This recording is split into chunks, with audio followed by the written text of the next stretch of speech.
I want you to take a look at this chart. So this shows the amount of debt Disney has in comparison to its net worth. It's 46%, which means they owe 46 cents for every dollar of equity. Not the best look for a company, right? But wait until you see Warner Brothers.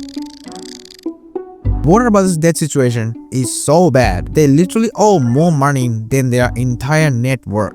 And this has become such a horrible state for the company, their entire business has shifted from focusing on growth to focus on paying this back as soon as possible. And we will continue to use virtually all of our free cash flow to retire debt. But it's a big question whether they can actually do it because their entire business is fundamentally dying and the investors are losing their faith.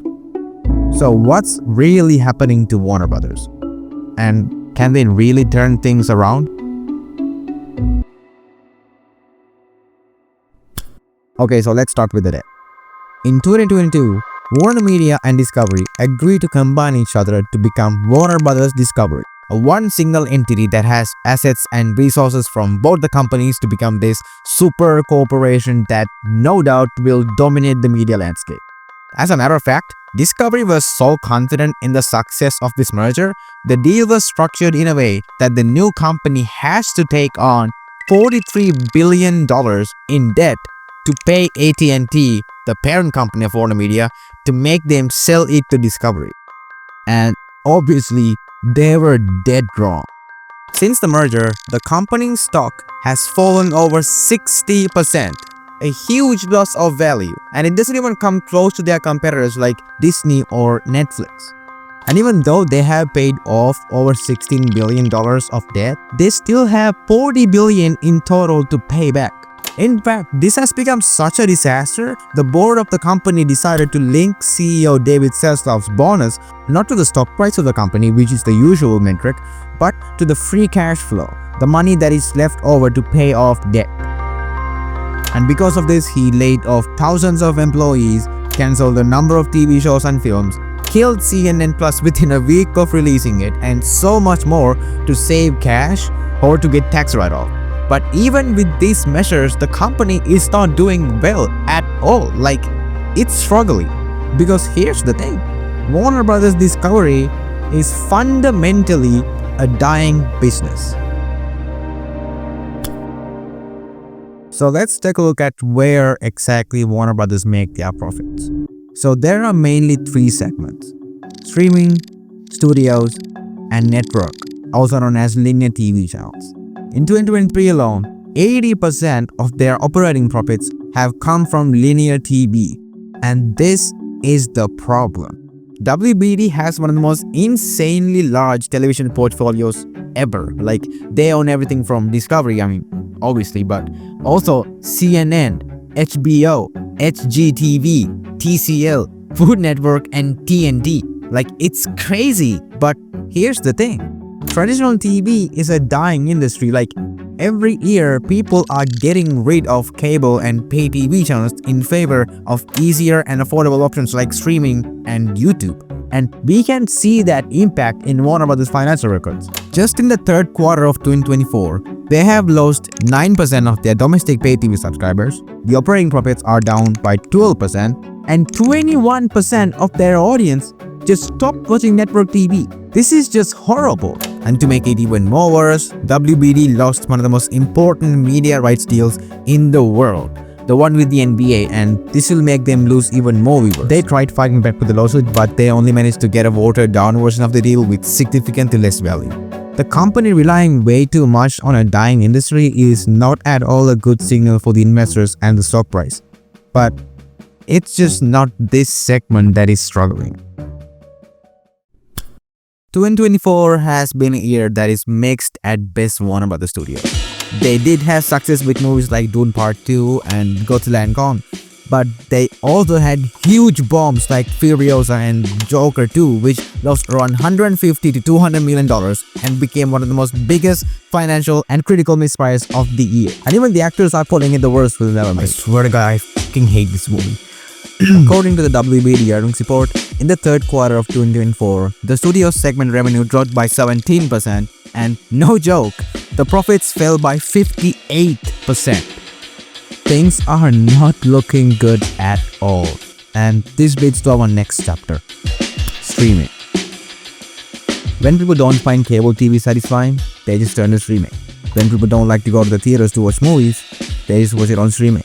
So why won't we start our own streaming service and get our own customers into it instead of letting our competitors? This is the thinking that went into when launching Max, WBD's streaming service. And if you remember, this used to be two separate services called HBO Max and Discovery Plus, but the company was so confident that by merging these two separate services together, it would pull in hundreds of millions of subscribers and compensate for the losing business in other more traditional segments of the company. Basically, they treated Max as their final savior, their only hope for growth. So, did it work? Well, not really. At least nowhere near where they wanted to. As of now, Max has 110 million subscribers globally, which sounds like a lot, but it's only the fourth biggest streaming service and nowhere near the multiple hundreds of millions of subscriber base they were hoping for to be a meaningful competitor for Netflix. And even though streaming as a whole is becoming more and more favorable for consumers, simply put, they are just not that stoked to watch Max. According to Nielsen's The Gauge report, 40% of TV usage goes into watching streaming content. But if we look more into it, most of it is just dominated by YouTube and Netflix, and Max only has a very small 3% share. This is a very sad place to be in for any streaming service. To give them the benefit of the doubt though, Max is one of the major streaming services that are actually profitable. In the third quarter of 2024, they made around $300 million in operating profit, which is a good thing. But this is after already losing billions of dollars in the past several years, and even if we ignore that, it's not gonna be doing Netflix numbers anytime soon. To put it modestly, Max is underperforming as hell. So what are they gonna do?